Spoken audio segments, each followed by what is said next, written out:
This is Declan Spring, and thanks for joining me on the Mostly Real Estate podcast.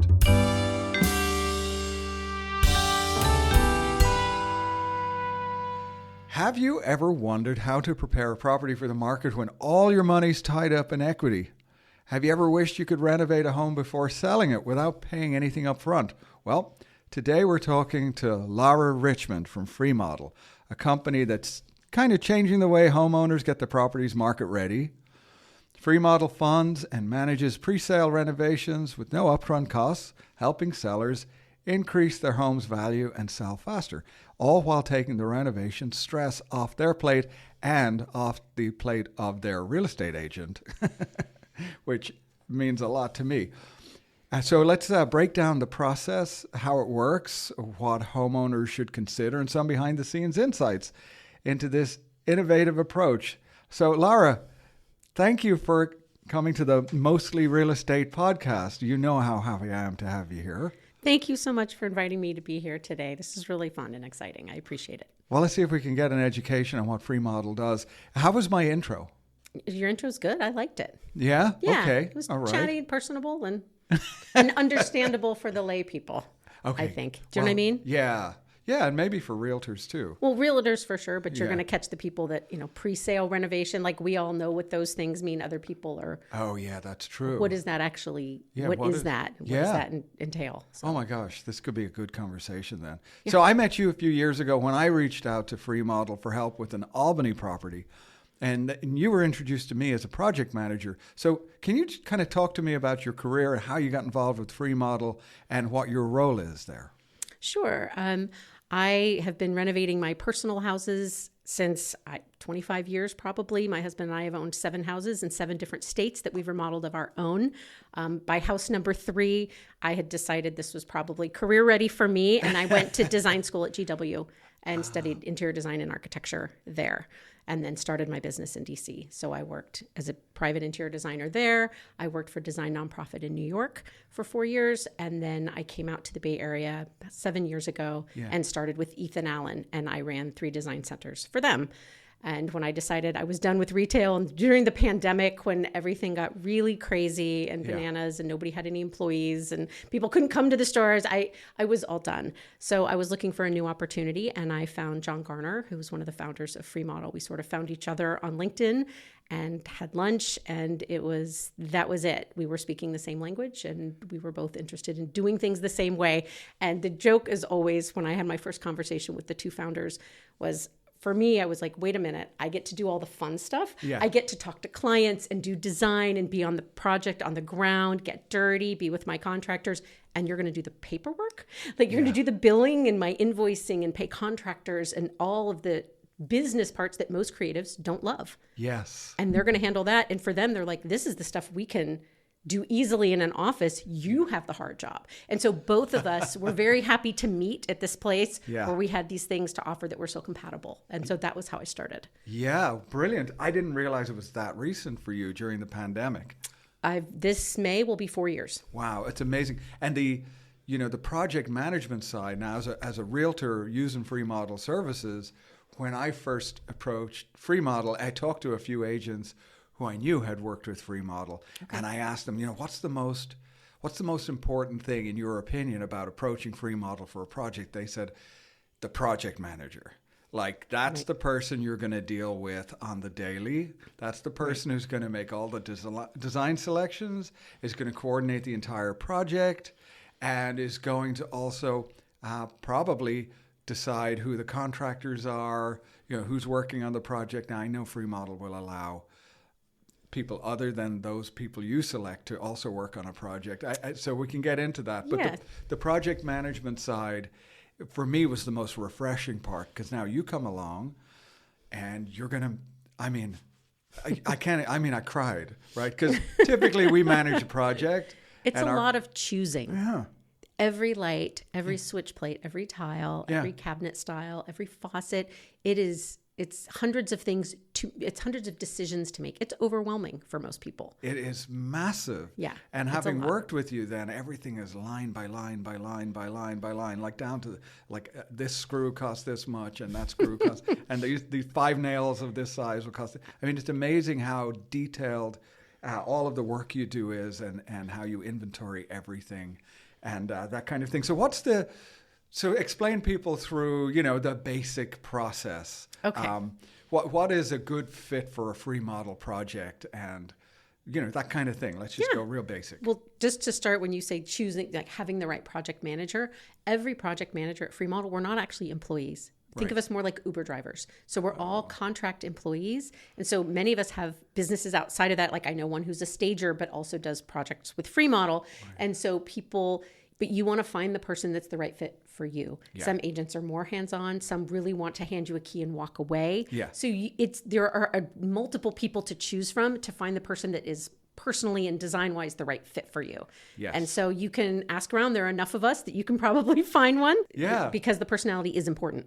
I'm a fairly hands-off kind of realtor. Yes, you are. I prefer to watch yes. what you're doing, but I'm not necessarily. You don't want to have to step in. That's why you brought us. That's why I brought you, exactly. But there are agents that don't feel that way. There are agents that know exactly what they want it to look like. Right. And they want to choose every tile and oversee everything and get massive design boards and make decisions on grout colors and like really gritty. And at that point, I'm not sure if they've already basically have the design in their own head. I'm not sure what I've brought to the table that their client is paying for if they've already done it. Do you know what I mean? I do. They already want to oversee every move. And so some of those are not a great fit for me personally. And I might like the agent and like the project, but maybe that's not the best fit going forward. Yes. And so those aren't, poor projects. They're just not always the right balance. And there are people that want to be more hands-off with design and love that. Yes. Yeah, absolutely. So that's what I mean. So when I was told, back to the whole point of this, that the project manager that I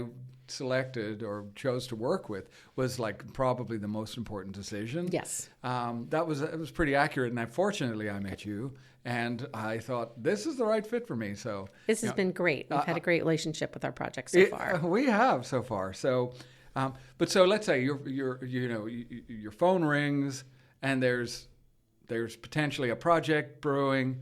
What kind of projects? Just very basically, what is Fremodel assisting with, or what niche do they fit into in this marketplace? Okay, so I would say Fremodel is the most useful for people that they have a home, they need to get it ready for the market, and it needs some love that the people can't fund themselves.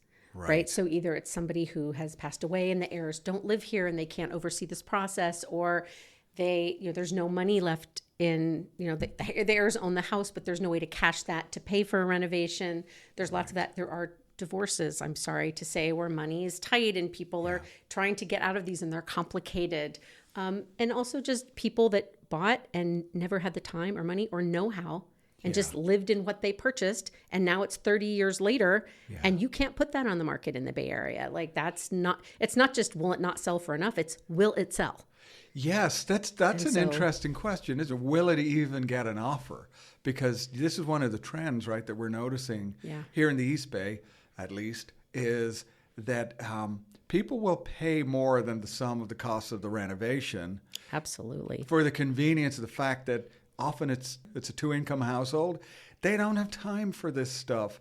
No, people want to move in, open their boxes, and go back to their life. That's right. And so we need to create a place where they can do that. Even if it's not perfect, yes. Can we get it far enough that they can, even in their minds, even if they never do it, say, well, we can live with this kitchen or this bathroom for 5 years. And then once we know what we want, we'll do it. Yes. Maybe they will and maybe they won't. But it has to be nice enough that people can walk in with that mindset. Right. It has become really, really important. Will we even get an offer is a real question. Yes, and some of these renovations are not just get an offer because it's unattractive or outdated, but now we have all these insurance issues. So if you don't do some of the work, electrical, foundation, roof, you can't insure that house, which means even if people love it and would be willing to take it on, they can't get insurance. Right. And so that is a problem. So some of this is gratuitous, we want to make your kitchen prettier. Some of it is truly functional in terms of, the bones of the home. Marketability of a property, sellability of a property with their insurance. I totally hear you. Absolutely, 100%. So The house that I first met you on, the project I called you in on, and this will probably paint a picture for people. I think at the time, it was a lovely, like I think a 3-bedroom, 2-bath in Albany. Something around there. I think I'm 4-2. remembering. It was a 4-2. It was Maybe there's only one upstairs. Yeah, maybe it was a 3 or 4. 3 or 4 too. Yeah. 2 baths. Nice house. Huh. And I had looked at the market, and I think the conclusion that I had come to was, okay, these folks had plenty of equity in their home. They hadn't tapped equity at all. They had paid off almost all their mortgage. So there was a lot of equity in the home, but they didn't have any money. They didn't want to open an equity line of credit. I talked to them about Freemodel. I think we looked at the numbers and decided that if the property went on the market in the condition it was in the day I went to see it, we thought maybe it would sell around $1,900,000 or $1 million, something like that, is my memory of it. But if we did a certain amount of work, we could make it far more attractive, far more marketable. And my recollection is that once I brought you in and we figured out what would be the right projects to tackle, I think it was about a $200,000. Yeah, I think like maybe even 160 to 180, a little under 200. I think we spent on that. I could probably look it up, but yeah, I think it was right. Yeah, but it was a full kitchen, 2 full baths. We had wiring. I think I had it as maybe a house that would sell for $1.1 million, maybe $1.2 million on a good day. Okay. But if we put in the 180 or whatever, that they'd probably see closer to 1.6. And they looked at those numbers and they said, "Great, where do we sign?" And they met you, of course, and all of the projects made sense to them. And we went on the market. I think we closed close to 1.8. Is that right? Right. Yeah. I don't know if I even ever asked you what it went for. That's so funny because we walk off when you market. Yeah. And sometimes you guys reach back out to us and you're like, "Hey, look what we got from it." And sometimes I a month later, I'm like, "I wonder if that sold." And I'll literally look it up to see if it sold. To see what you guys got for it and see how we did. Sort of check in on our own work. Oh, and the work was so good, and your choices on cabinetry and floors, and I mean, it was such lovely work, and all those little nitpicky things, the light switches, making sure they're going to the right 3-way switch. You remember that with that house? Oh, the stairway 3-way switches. Yeah, those are always super fun. There's always more of them than you think there are. Yeah, but what a great success, It was the perfect project for Freemodel, and it came out better than expected. Everybody was thrilled. So those are more or less the kinds of projects that you're doing day in, day out, right? Yeah, those are sort of the bread and butter for me. And one of the things I want to remember about that project was we got to the end and then we found things on the inspection, like the toilet underneath or things we hadn't seen. Yeah. And we don't walk away when we're done. Right. We stay. We finish. Right. We correct things if there are mistakes or if there are new mistakes or things found. We don't leave you in the lurch. We don't wipe our hands and say thanks for the contract and run off and leave you holding things you don't want to hold. So we see people through their pest inspections that come later, home inspections if you need us to come back. Yes. We want to be the people you're calling and we want to see you to the end. Yeah, That's very important smart. To me. It's very smart. And I remember there was some tiny issue came up after the new owners had moved in. I made a call to you very quickly. Your guys went in, corrected the problem. It was just something very small, and you were there to do that even after close. Yes. And it's just so nice. And you're local in the East Bay. I'm like a community kind of person. The fact that you just live around the corner here is, right. It's really, really nice as well because you're a neighbor. Right. And that's for us, Freemodel's thing is really like our house is our home base. Yeah. And so they sort of give each of us a territory. So that my territory is anything I can hit in 30 minutes. I see. And so I'm sort of, Pinole to Oakland. Yes. And I can, go as far as Moraga. Saw something this morning in Lafayette. I'll probably inch over and give that guy a hand. It's not a huge project. I won't be there for 6 months. Yeah. But I try not to go over the bridges. Okay. And so, but people can. Yeah. If you find like it's a light load and you get a call for something in San Francisco, you get to decide if you go. Yeah. But technically we're sort of given this smaller area because the idea is if I'm over here and there's an emergency, I can get there now. Right. I'm not going to have an hour and a half of traffic. I'm not going to have things in San Jose or something else where I can't get there. As a project manager, I need to be able to show up within an hour. Oh, that's amazing. And so that's yes. why we do it that way. That's partly why you were given my name. This is my circle.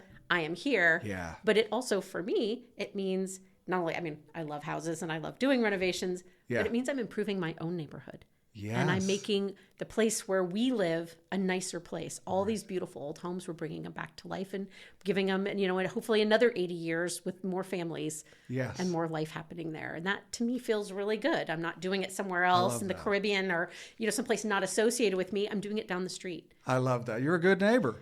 Yeah. It's a good company. You make great neighbors, and and we're very happy to have you in this marketplace and helping our clients. And so the nuts and bolts of it, let's just go through it. Well, so for that particular house, you guys came in, you identified the projects you wanted to do. You gave a very, very beautifully presented, summary and line items, and here's the cost, and then at the end of the day, the owner asks, "Oh, when do I pay all this back?" And you pay it back at escrow when you sell. Yeah. So basically, when you sign a contract with us, part of that contract is the project scope. This is what we've agreed to do for X amount. Yeah. The other part is a deed of trust, which is basically puts us in line behind the bank at escrow to get paid before the owner gets paid. Okay. So they have to sign that because in case there's some huge gap, Freemodel's not, that's their surety of recouping the costs. There you go. So this is not a loan. No, there's no interest charge. And when you start a project with Fremodel, the day our project starts is the day I can start charging and ordering materials. Right. And the project start really for the loan or the amount that we've given you is the day the project is completed. So when you say, I agree, all tasks are done, we start a year calendar, and you have a year to sell the house with no penalty, no interest, no nothing. So really you're holding Freemodel's money for up to a year. Okay. With no interest. So not a loan, but kind of a loan. I mean, it's kind of a loan. Well, you're paying the costs associated with the renovation to the contractors. Everybody's getting paid, so the whole project's getting paid for. But it's not a loan. No, you get repaid on the day escrow closes. Correct. It gets dispersed your direction to the penny, and that's how it gets paid for. Now, in order to qualify to work with Fremodel and have this wonderful system work for you to your benefit as a homeowner selling property, how do you qualify? So Fremodel qualifies owners. Basically, it's part information from you, the agent. So you're going to say, we're going to put together the scope of work and say, okay, we're going to spend $150,000 on this house. And you're going to say, okay, it would sell for $1 million as is. But if we do that $150,000, we're going to sell for 1.4 or whatever. Yeah. So we sort of want to know what that margin is, the change in sale versus how much renovation cost. And we're looking for a sweet spots where you're, after you pay us back, at least you'll be making the same amount to you that you will have paid for the renovation. That's sort of the nice spot. It's where you've done enough. Yeah. But you don't want to over improve where they're going to get $40,000 and they've paid $250. Like that's not a good use of their money or their time, right? So it's sizing the renovation is really decided between the agent who knows what the marketability is and us saying this is what your renovation costs, and we want to choose those numbers together correctly. So I can give you a project scope that's $300,000, but you can use it like a menu. Yes, no, yes, no. You do the things you want and you selectively choose. And then that's how we put that together. And then for Fremodel, they need a mortgage statement. Yeah. So, or, if you've paid off the house, your tax prelim, if you have, if it's like an estate or something else, we need estate paperwork. So all we need to know is if what you owe on the house plus what Fremodel is going to put in on the house. So let's say you owe $500, we're going to put in $150, you're at $650. And when we're all done, it's going to sell for $1 million. You're okay. The costs spent on the house have to be 80% or less of what you think it's going to sell for.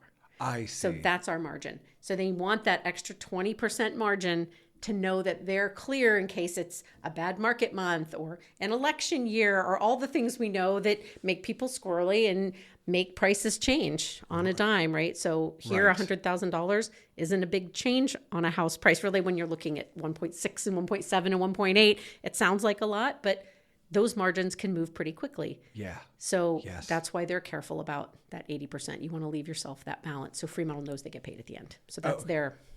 calculation. Perfect. Thank you for talking me through that. And of course, the show notes are going to have a link to Fremodel and that whole thing, so people can dive in a little deeper there. Yes. But thanks for explaining. Now, you will also work on behalf of folks who simply want to remodel their home.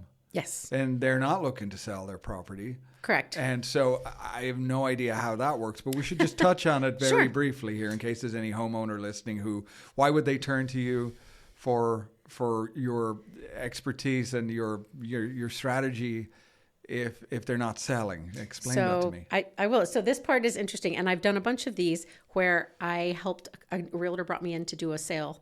Yeah. And they liked the design so much on the house they sold, they asked me to get the next house ready before they moved in. Oh. And so I've worked for the same couple in 2 different houses. So I finished one, it went on the market, and I've had ones where they bought first and we did that house first. And then when they moved in, we prepped that one to sell.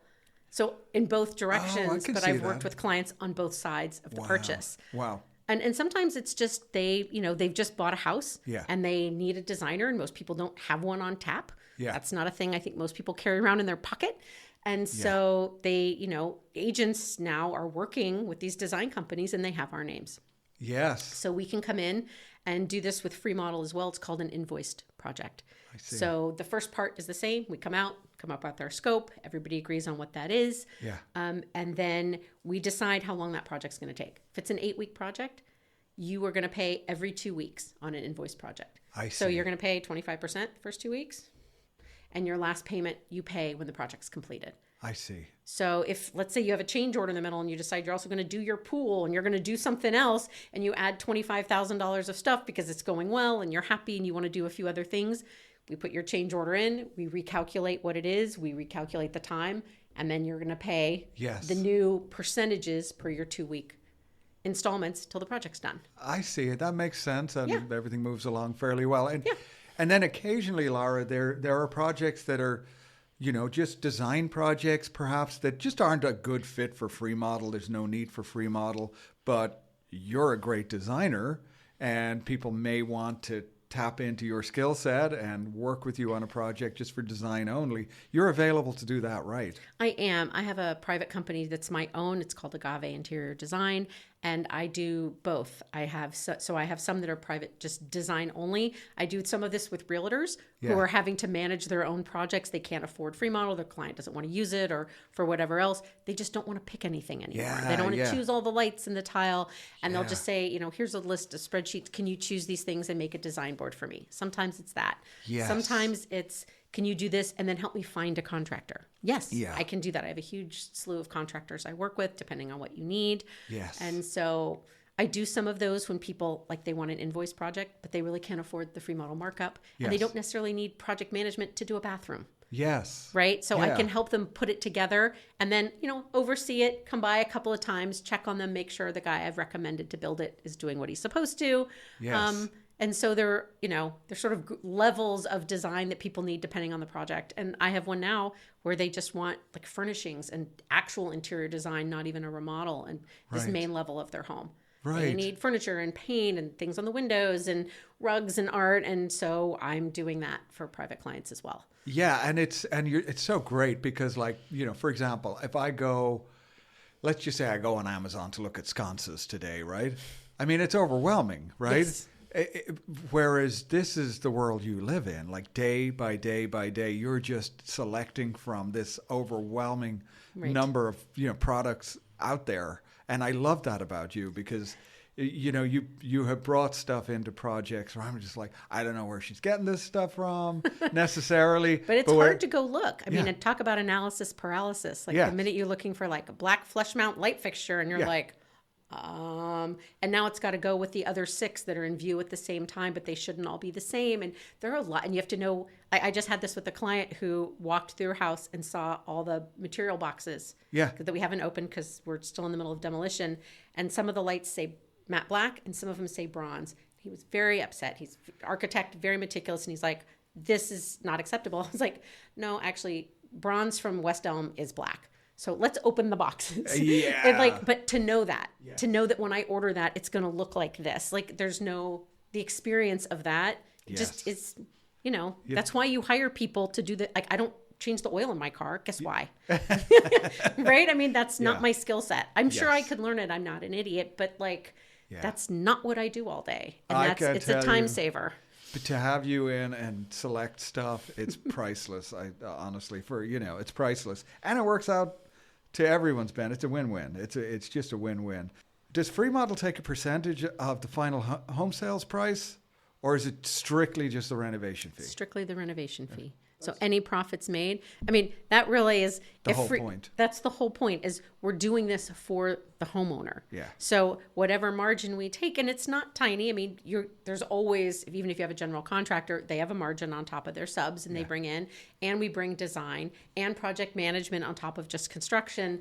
So there is the margin for that, and then they fund the money. So there is that chunk, but that's it. Yeah. So once you know what you're paying us, if you make $200,000 in your house, all yours. Yeah. If you make $600,000 in your house, right, still all yours. Right. So in that sense, it's really a great bet. If you're in a good place, good house, good market. Yes. There's no losing. There's no losing, and also, a lot of times, especially if it's a home somebody's owned for decades and they've pretty much paid it off, right? They're going to have this massive tax liability.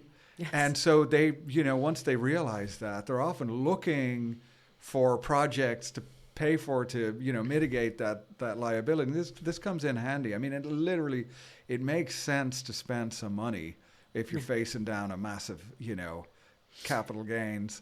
Absolutely. Yeah. Actually, something I learned just about a year ago was that home staging actually started here in the Bay Area. Yeah. I don't know if so I didn't know that.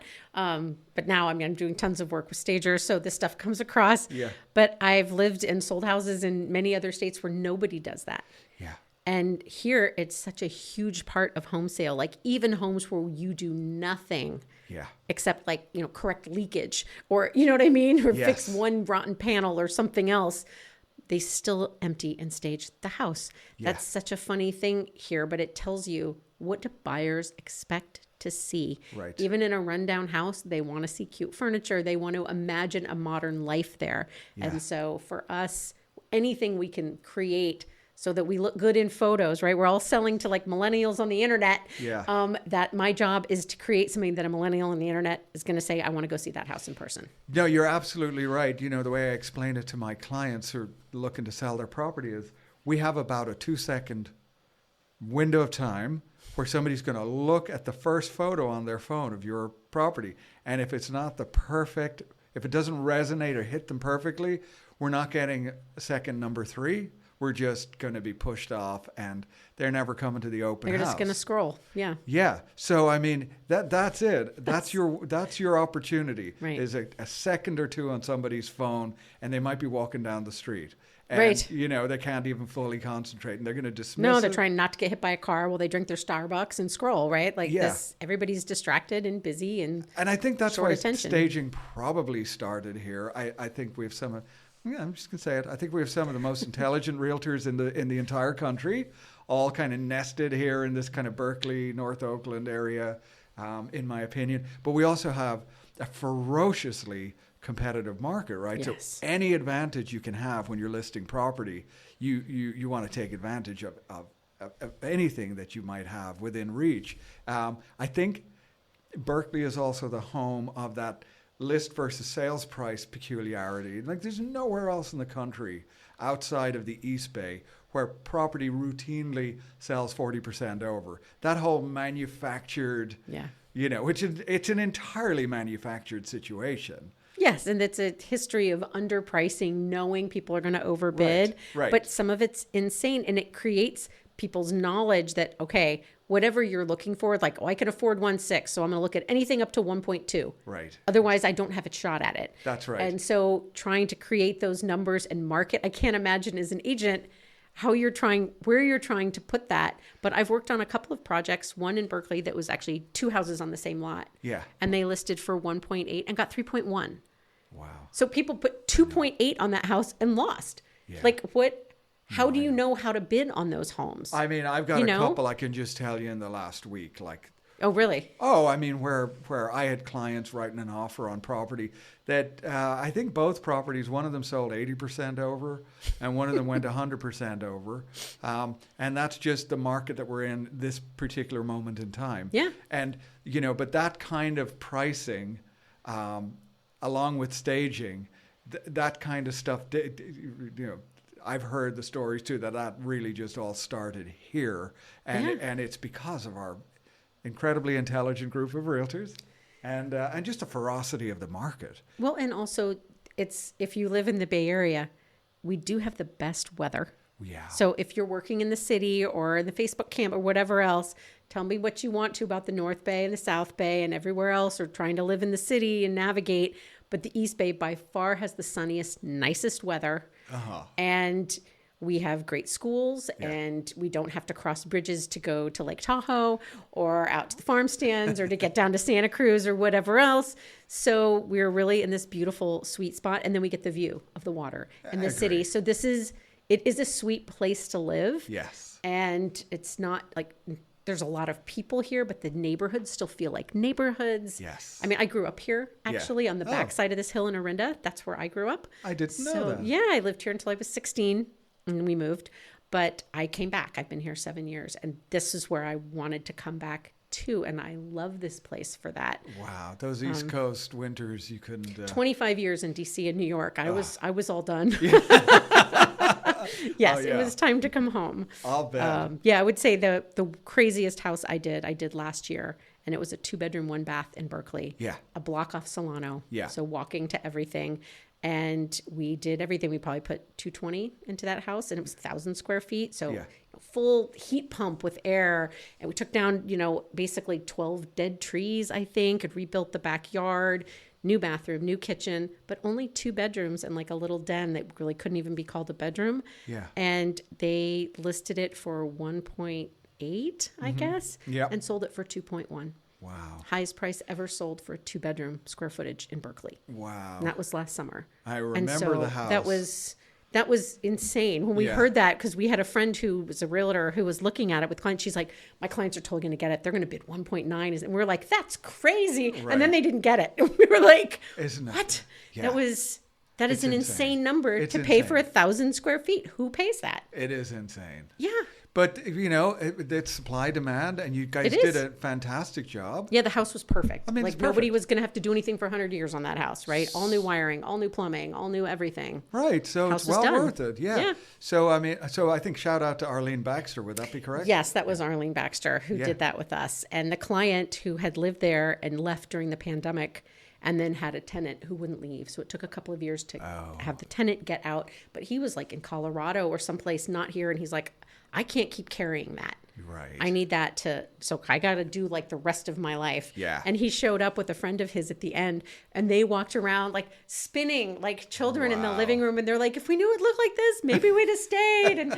And then they saw how much they got and they ran. So they took the check with a smile, but they were thrilled. Oh, I'm sure you know they were. He didn't have to put anything up, and he got this huge unexpected payout. Wow. After like the pain of a tenant that won't leave. And we all know here in the Bay Area with the rent control and everything else, how hard it is to get tenants out, awful. Especially after the pandemic when they didn't have to pay rent. And just as a landlord, you were stuck eating all those costs. This guy ate a lot of money in costs for that. And then we felt really good that we were able to sort of liberate some of that off his books. It was really nice. It made you feel really good. Oh, yeah. It just makes you feel useful and satisfied, and it matters what you're doing, matters. It does. And somebody's going to move into this house. And I'm really proud of the work we did there. We made something beautiful for somebody else. And that feels great. It does. I know what you mean. It just feels really good. Sometimes our work is just really makes you just feel so darn good, Yeah, it's satisfying. So what happens if a homeowner decides like they love your work so much they're not going to sell the house anymore? Has that ever happened? Yes. And that's really how you know you've done the best job ever. Yeah. They see it and they're like, never mind, we're not moving. It's rare. Most people, because we stage here, people have exited before we come. So they've already created another situation. Do you know what I mean? Mm-hmm. But it happens rarely, but it happens. And basically, if they decide to take the house off the market, whether they decide to stay in it or just decide to rent it or do anything else, they get it. We'll invoice them for the total of the project, and they can just write a check and keep the house. There you go. I'm amazed that it's happened, but Yeah. I'm kind of not at the same time. Yeah, I mean, I think some people. I had a client who had like a house in Walnut Creek and one in Menlo Park. Yeah. And they had sort of been living down there. And they came out here for the kids. Then the kids were off at college, and they were like, "We're missing our friends." And they sort of couldn't decide where they wanted to be. Yeah. And so they were going to Fremodel one, and then I think they just decided to keep that one and then sell the other, but the other was done, or something like that. So they were, they were sort of back and forth. Yeah. And they had another option. Yeah. And so, but you never know. Everyone's got their own set of circumstances. Yeah. Right. I love it. I love it. Can I was going to ask you about like how you're bringing in contractors and various tradespeople, even sometimes stagers. How do you vet the contractors that you choose to work with? So this is a great question. So when I came to Fremodel 4 years ago, they'd been in business about a year. Yeah. I was employee number 8, and that includes the founders. Wow. So John still calls me OG, which is like, I was the first person that the founders hired that they didn't know before they were hired. Wow. So I was the 4th project director. The first one is John's sister. Okay. And then like a college roommate's wife in Marin. And then Joelle in the city and me here were hired at the same time. Okay. And so I was the first person in the East Bay. So when we started this, all of us are coming new. I'm the first person in the East Bay. There are no contractors here. I had to start. So the first time, it's very awkward when I started this job, because I would have to bring 3 electricians to the bidding walkthrough, not just bring my known crew. Right. And so I'm trying to piece together, which painters I like. Some of them don't show up to the bidding thing. Like, you know what it's like trying to get people to come to your own house. Right. The first few projects we did like that, felt like that as somebody who's supposed to be a project manager. So we did not have a cachet of people to draw from. So you're kind of what you're created describing. my stable of people myself. You build your own network. We of built people. our own. Wow. So that was true for the first sort of year to 18 months. And then they hired a contract team. So they have been grabbing, they've been vetting. Okay. And we have sort of a contractor database now. So if I'm here and my electricians are busy, or one just went to Thailand or whatever happened, which actually just happened, and can't do the job for me, I need other people. I do have a contractor database I can start calling from. I see. And if we find somebody we really like, or let's say you say, hey, I'd like to use my electrician. Yeah. Can we do him through Fremodel? Is that possible? It is, but Fremodel pays our vendors. And so they have to go through a process of getting signed up with Fremodel to be payable, which means they need to be licensed and insured and all of those things, because Fremodel has a license that we're not going to put at risk by hiring unlicensed people. So everybody has to be sort of vetted by Fremodel, and then I can pull whoever I want onto my team. Right. That way. So you can always add people if you want to do that, or you can grab somebody else has added, or the contract team has added, and pull them in and try them out. Yes. And so we can do that. But those of us who sort of came in early and built our own teams, that is a hard process. Yeah. And you have to find the right people that you want to keep working with, that show up, that can work together. Yeah. And so that is something that saves me on my job. My painter and my handyman are friends and know each other, and we all have each other's phone numbers. So sometimes they have an issue to work out. Does it need to go through me? Right. The painter's like, I need Frank to move these things before I do this thing. And Frank, hey, Frank, yeah, I'm coming. I'll be there at 8. Great. We'll come at 9. And that doesn't even make it to me. These guys are now 4 years later are a well-oiled machine, these crews that come on. And that's what you try to build. Yes, these absolutely. Things where there's this trust and this, and people will throw somebody else's trash away if they need to. Yes. When you have new guys and they don't know each other, everybody's like, that somebody else made that mess. Somebody else scratched that cabinet. Nobody wants to own up to it. When you start doing this together, the presentation belongs to everybody. Yes. I think every realtor, just working smaller, more mundane projects, understands exactly what you're talking about. Right. Like when I'm not using Fremodel, I have a guy who always does the floor refinishing. Right. He knows my handyman. They talk to each other. They schedule around each other. They don't have to. Right. And, every realtor, that's a beautiful moment when you. But how long does it take to build that? It takes a while. Yeah, it doesn't happen overnight. It takes a while to build crews. Right. I mean, the good news is we do so much of this, a lot of my crews, I am their employer almost. Right. My business is busy enough. I have 2 crews basically working for me full time. And they're just kind of working full time. And they're full time. Wow. I'm keeping everybody in business. It's amazing. So So when most realtors are working on projects and not using Freemodel, we have that additional layer occasionally where you have a client or homeowner who wants to be very involved in the whole design process. And I'm curious about, your thoughts on that. And, will you work with a homeowner if their preference is something that they feel is... Yeah. So this is a sticky spot for Fremodel because my job is to deliver something to the market to make them money. And it is very hard to tell somebody, it's not that they don't have good taste. It's that they don't have internet market taste for this neighborhood. And I'm always trying to convey to them, we're going to walk through your house and say we're going to change things. And it isn't about you. The minute you decide to sell, we're presenting this in photos on the internet for people of this age. This is who's going to buy. Right. So we're designing for them. And that also the things I'm putting in your house aren't things that would go in my house. Right. It's not like I think I have the best taste in the universe and I'm putting my favorite things in your house. Right. It's not that either. Right. My job is to create the marketed project. Right. And so trying to let people know that it's, in that sense, really impersonal. Yes. The things that we choose. Yes. I can look at your house and say, okay, this is the architecture. We want to work, make it look modern and clean and new, but also work with the architecture of your house. Is it a mid-century? Is it a craftsman?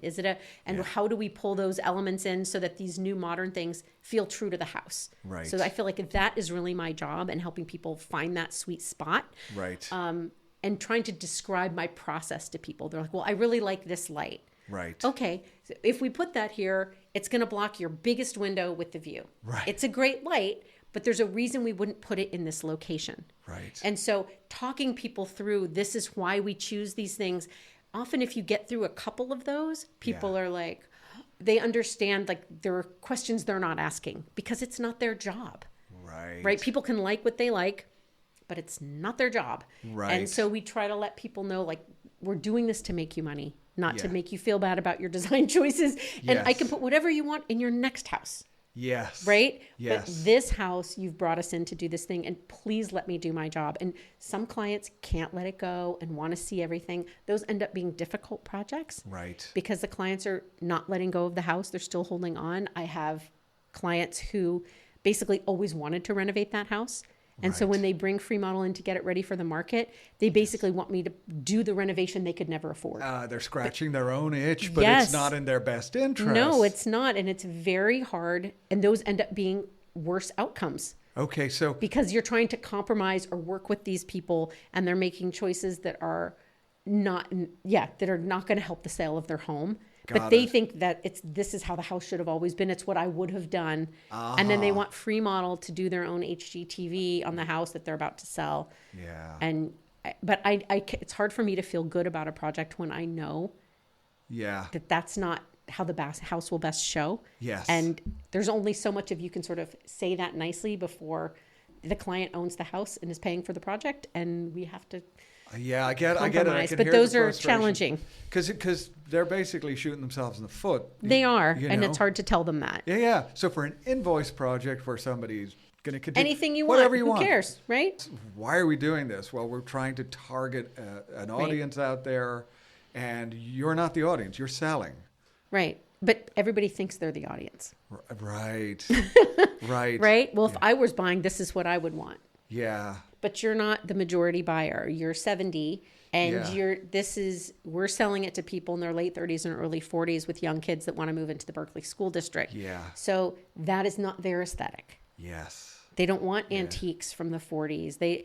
You may think this is a beautiful look and it's fine, but I walk in and and I'm in my 50s, this feels like my grandmother's house. Right. Beautiful, some gorgeous pieces, but not modern, comfortable, current lifestyle. Yes. This is, so we're trying to create this thing that your market is looking for. And it's, if you keep stepping in the way, it's going to take longer, it's going to cost more, and you're going to have a worse outcome. And so, but it's very hard to share that information in a way that doesn't hurt people's feelings or make them upset. And so I'm always walking a fine line. Yeah. But I'm sure there's very often a moment where you've connected with them, what you're saying makes sense, and they let go. Is that a beautiful moment? It's a fantastic moment.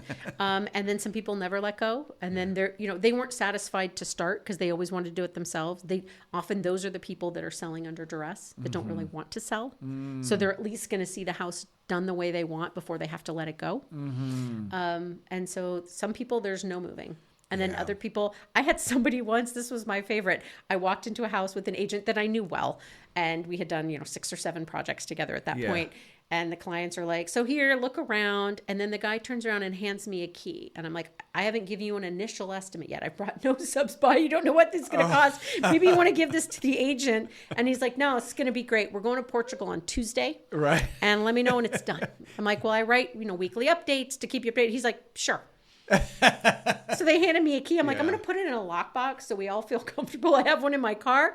But he was like, I don't want to do anything with this house other than get a check at the end. Yeah. And I would send them updates on Fridays, and they'd be like, we're on our way to Porto. We're on the train. Photos look great. Thanks. Bye. You're like, okay. Yeah. And I never saw them again. That's amazing. And they did well in the house and then moved overseas and apparently lived happily ever after, I guess. Yeah. But they talk about not holding on tight. Yeah. Here's a key. Do whatever you want. Yeah, they had a better why. Yeah. I notice often with clients who are looking to purchase a new home and sell the current home, if they can afford to at all, it's nice if they can make the purchase, which is financially it's a demand, right? It's challenging here. But if they can, I always find it's so much better for their mental health because of the act of purchasing the new home. Now they have no reason to keep the old one. So they just want to get it sold. Right. Once you put in boxes in the new place, talk about rear view mirror, right? And now it's just like, how quickly can we sell that house? Right. They're not invested in which light goes in the entry, whether their grandfather installed it there or not, right? Like this is... Right, exactly. Nobody cares anymore. Life has moved on. Absolutely. So let's say you're working on a project. How does Fremodel protect homeowners from like unexpected cost overruns? So Fremodel, part of our contract is everything is line itemed. So one of the things that I've had issues with agents in the past is basically we put together a project scope, like you said, with every dimmer switches go on my project scope because that's $30 instead of $2. Like if you want 9 dimmer switches, that's real money. So that goes on the list. We itemize everything we're going to do. Yeah. And then that's the project. But often what happens, agents come in at the end, and now that it looks so good, the things they cut off trying to save money, they actually really still want it done. But now they want it for free because the house isn't perfect. And then they expect us to come and sort of finish all this other stuff that it isn't in the contract. Yeah. And so for me, that's tricky. And they're like, well, you're here. Can't your plumber just... Right. No, that's not how this works. This is a task-based contract. If you want to add it, we do change orders. So we do not have a contingency. Okay. We don't do that. We say, okay. And I always try to prepare my people in advance. Like we know there's some rot in this wall. We're going to fix the drywall. But if I open that and find mold, we have to call somebody. We can't close that up legally. We're going to have to do these things. We don't know what we're going to find. Right. So I try to let people know where I think the surprises might come from. Right. Okay. Right. And those you can't know ahead of time. That's part of building is there can be something. The lighter touch you have, the less of that you're going to find. Right. But when you do deep things like kitchens and baths, you could find a bad drain. You could find all kinds of things in there, water damage and things that you have to resolve before you put the house back together. So for me, as soon as we find that, we take photos. I get my guys to give me bids and we create a change order and say, hey, this is what we found this week. Yes. These are the mitigating things we need to do. These are things we can do. Here's what we have to do. Yeah. Here are the costs. Do you approve that work? Yeah. And they get a change order. And if they do, they sign the change order and we keep moving. Yeah. And so that's it. Everything is done by change order. Nothing is done without that unless it's an emergency. If something breaks, we will bring a plumber to fix it so we don't flood your house waiting for you to sign a change order. Like nobody does that. We're not ridiculous. Right. But we don't move ahead with those projects unless there's we have to. Right. Right. Yeah, that makes perfect sense. And I've seen it in practice. Right. And it's logic. It's the logical approach. Right. And it's fair for everybody. Yes. And and we do try to tell people this is what we expect your project to cost if there are no surprises. Yes.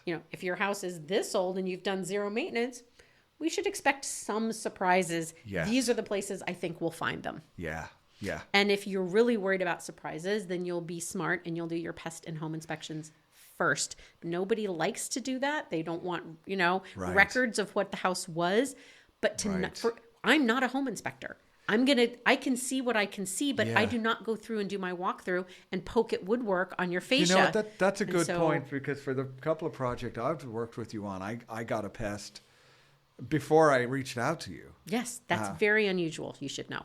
Oh, And really? super appreciated. Oh, it makes so much sense to me. Lots of people, they want us to finish the house and make it perfect so that the pest report is clean. Yeah. And I'm like, I can't do that because I'm not a pest inspector. I don't Yeah. do free pest inspections as part of my sort of aesthetic walkthrough of this Yes. home. And so if you want a clear pest inspection, get a pest report. And that way, when we've taken the house apart, we're going to fix it during the course of our construction. Right. If you don't do that and you get a pest at the end, what if you find things that were, well, didn't you see that under the house? No, I didn't go looking under the house. Yeah. We didn't have projects under the house. It wasn't my job to find that for Yeah. you and correct it. Do you know what I mean? So the expectation that I'm going to show up and be an inspector and cover all of that work. And Yeah. so for me, if people are really want everything at 100% at the end, please get those. Yeah. Because the worst thing is we finish the house and then they find something and we're going to rip out the shower to correct it? Yeah. Nobody wants to do that work twice or pay for it, right? So It's so interesting to me that you're saying that doesn't happen very often, that you get a pest report.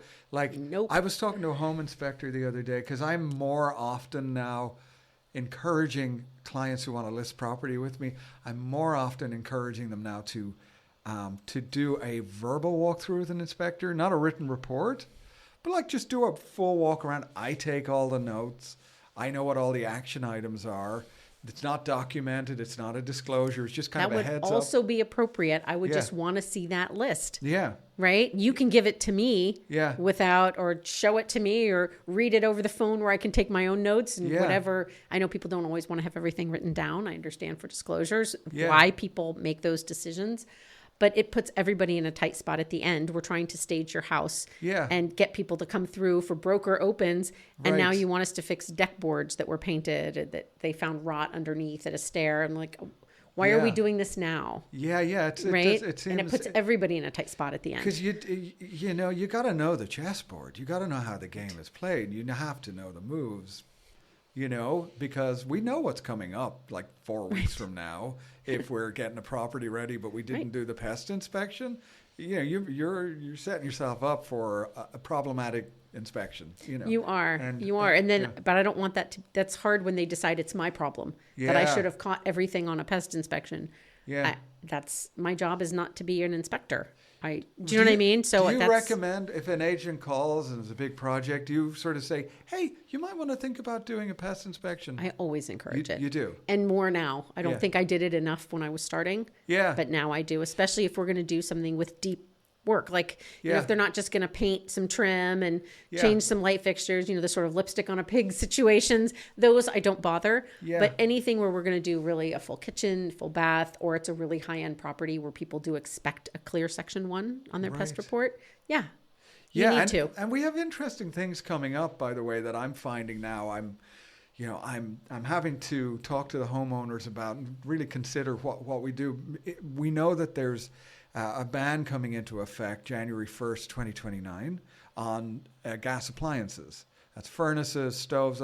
So I was out this week listing a property in Castro Valley fairly soon, and the furnace is falling apart, right? It's ancient.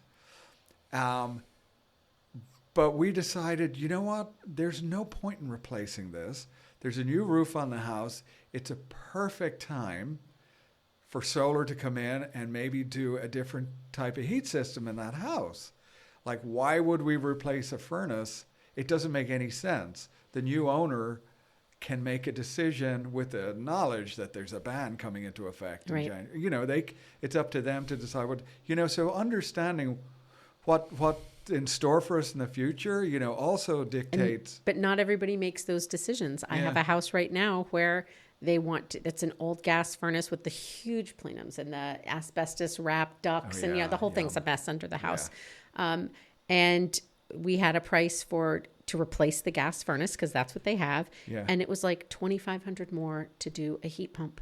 and they declined. Mm. And I thought, Yeah, heat what a pump would mistake. have And we been- have an yeah. electric stove in there with the potential. I mean, I think it was originally gas, but somebody put an electric, and I was like, great, we're going to put an induction stove in here. It's Berkeley. Yeah. This is how things should go. No, he wants the gas back.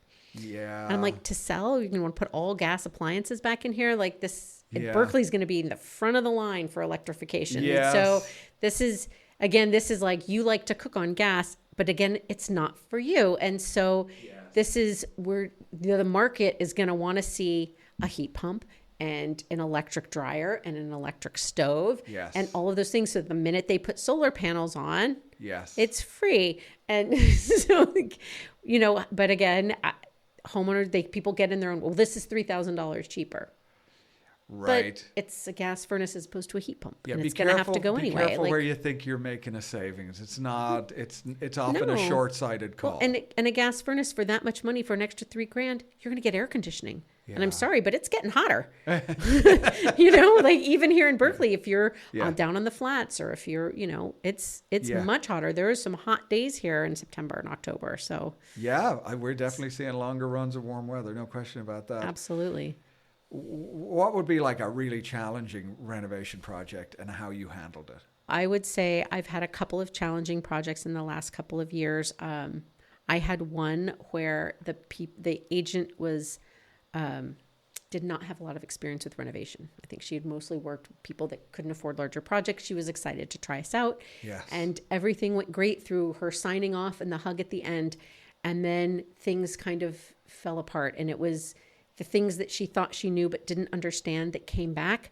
And so like she had gotten a pest report. Yeah. And we went through it, and some of the stuff, the fascia they wanted to replace was Yeah. going to require us to lift the roof in places to fix it. But they were adamant that this cost amount could not change. Like there could be no change, or like we were fixed here. Okay. And I said, if we do that piece of fascia and we pull up the roof and find something, we can't leave it. And now you have to disclose it. And now we've done more damage than leaving a single piece of fascia. Yeah. So we talked about all of these things. It was like, do we do these parts of the pest report and leave these couple of things? Because if we open that and Yeah. find something, we've hurt ourselves more than you need to move these 2 pieces of wood. Right. Right. So you don't have to be a perfect section 1, but you can do most of it. So we talked through all of this stuff, and I felt like there was an understanding of what that was. And we got to the very end, and then she brought the pest inspectors out to clear everything. And so like one place where we had replaced siding, they were like, well, we'd like you to do one more piece. Okay, fine. So come back, put it in, paint it, no problem. And then she went back through and she's like, well, you didn't replace these pieces of fascia.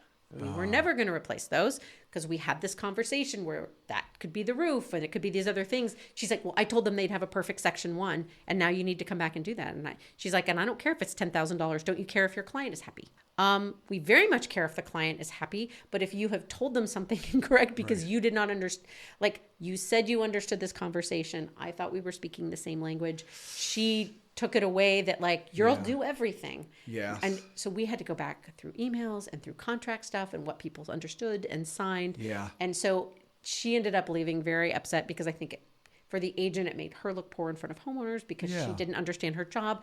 And I felt like I had explained it, but you don't always know where everybody's level of understanding is. Yes. And so it ended up being sort of communication issues that sank a project that looked great and felt great and everybody felt happy with. And then there were like, 2 or 3 line items that didn't happen for reasons we had explained on the front end. Yes. And then she was furious that we wouldn't come in and just do them for free at the end. Right. And I was like, that's not how Freemodel works. I had to call my company and they were like, this is your contract, not what you signed. And then it got crazier and crazier and like she couldn't let it go. Yes. And Wow. so that was something. And then she showed difficult. up at the craziest part. She showed up at the open house. She was ready to do one. And she's like, they had a gate already on their fence and we just put new slats on it. We didn't actually change the gate or the hinges or the lock. It was all fine. We just put new pieces of wood because theirs were rotten. Yeah. And she said, you've made the gate too tight. Like we didn't adjust the gate. We just put some wood on it.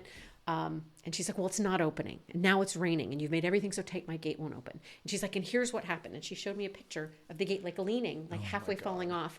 And I had to send her back a picture of you opening the gate in the wrong direction. And you've now broken the hinges. And so like, but Oh my it's gosh. once she was upset and then that happened.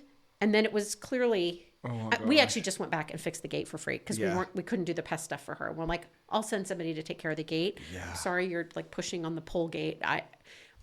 So there were things like that where you just feel like you can't do enough right to right the wrong that they felt, Yeah. even if it was what was signed and agreed to. Yeah. And she had the contract list. She knew exactly what was on it, and it was spelled out in emails and other things, but it was still, the understanding was missing.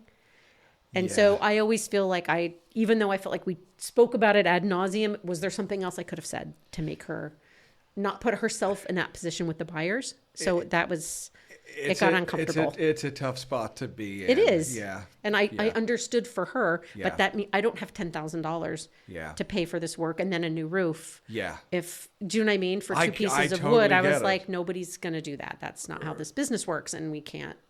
That's right. That's why those change orders Yes. are always handled meticulously well, by the way, and your communication, in my opinion, is meticulous. But Thank you. But my But goodness. this is how I'm careful. This is what you learn when I write contracts and Yeah. we do pest work.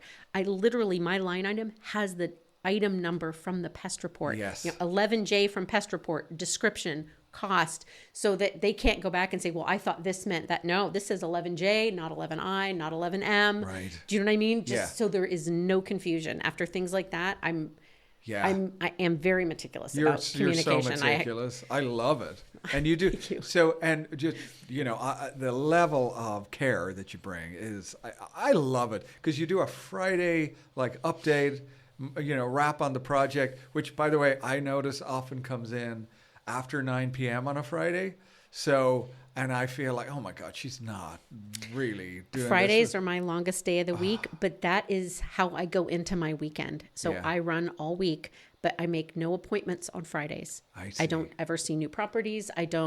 Friday is the day where I go to every active construction project Yes. and I take photos Yeah. and I put together change orders from the week. If there are any issues we've had, Yeah. any places we're behind or we're ahead, or we've had, products that aren't showing up and we need to reselect, anything. Yeah. And I've got all my notes together. And I'll go home and I'll have 7 of those emails to write in an evening. So I'm home at 5:30 or 6 and I'm writing for 3 or 4 hours. So it's photos that can now get documented and put in albums.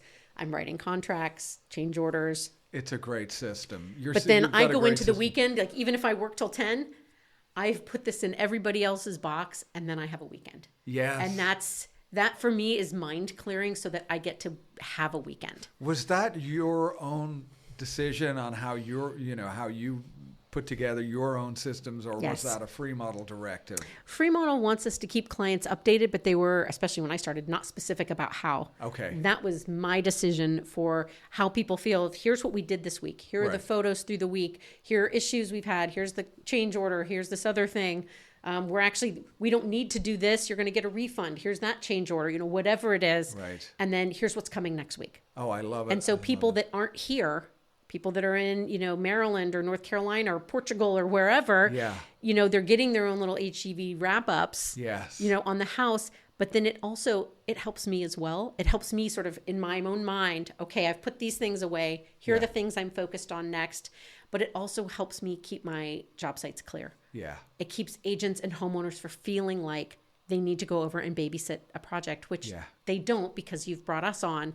But some people are nervous. But I find once you get through that and you start going through those and they can physically see the work happening, Yeah.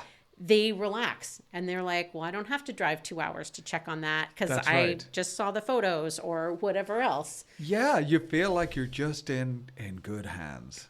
That's the hope. That's how it feels to me whenever I work with you. Thank you. Is Fremodel in every market? I mean, are we all over the country? If agents are listening to this and they want to reach out to Fremodel?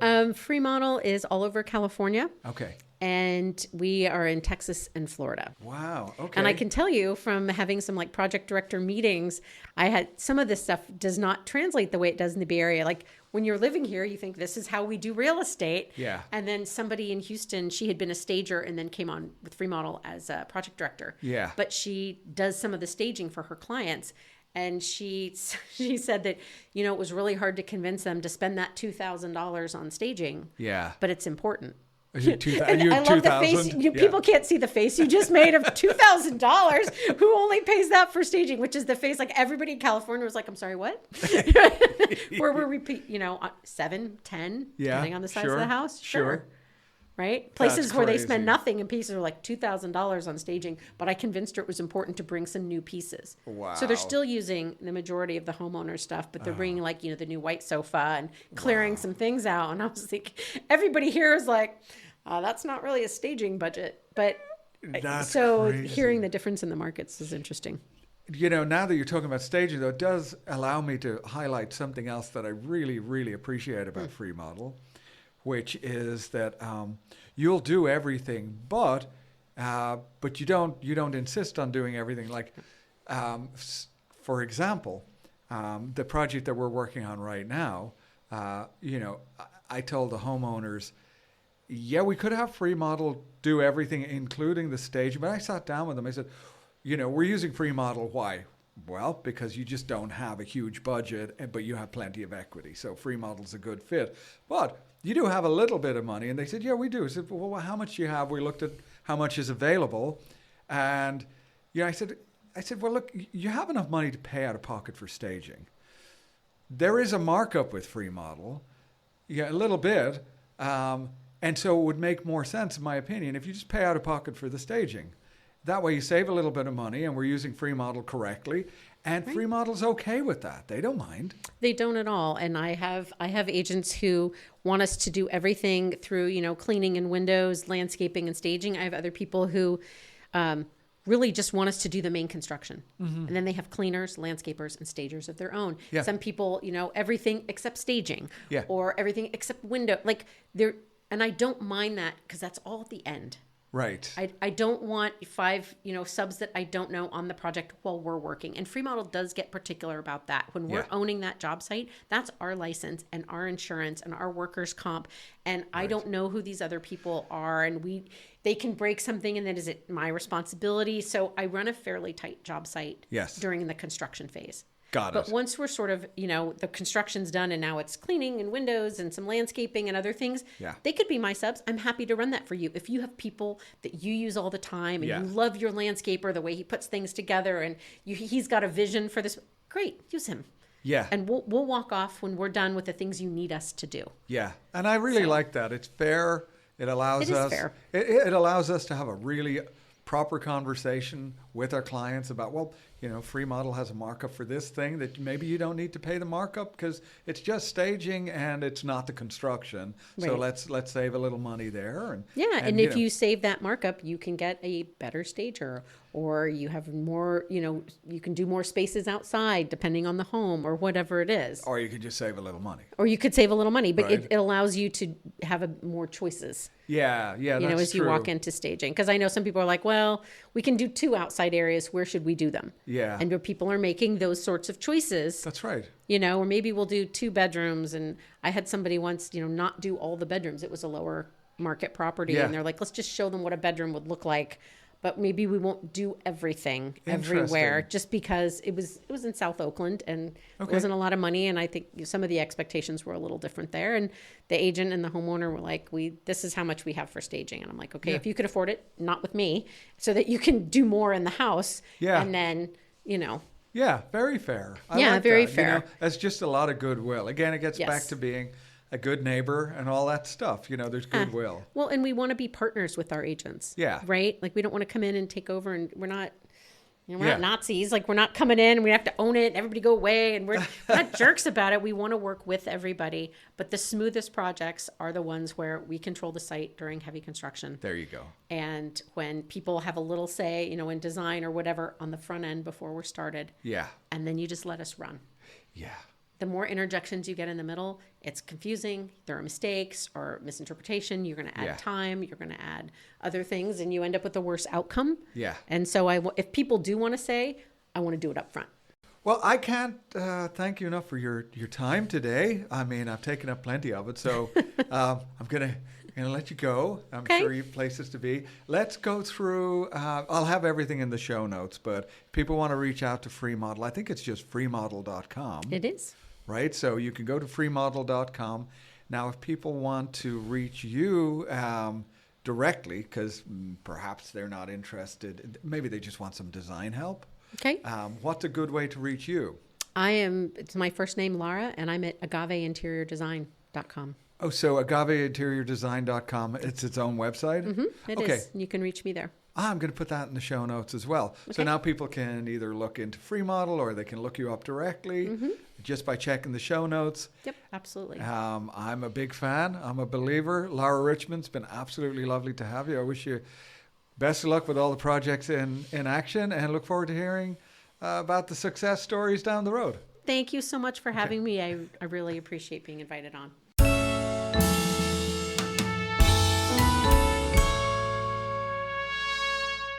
This episode was edited by me, with original music by Chuck Lindo and graphics by Lisa Mazer. The podcast is brought to you by the Home Factor Realtors, thehomefactor.com. Catch up on the latest news from the East Bay market in their weekly blog published every Saturday at thehomefactor.com. If you'd like to reach out to me with suggestions for the show, that kind of thing, please text me. It's that simple. 415-446-8591. That's 415-446-8591. We'll catch you on the next episode. Thanks, everybody.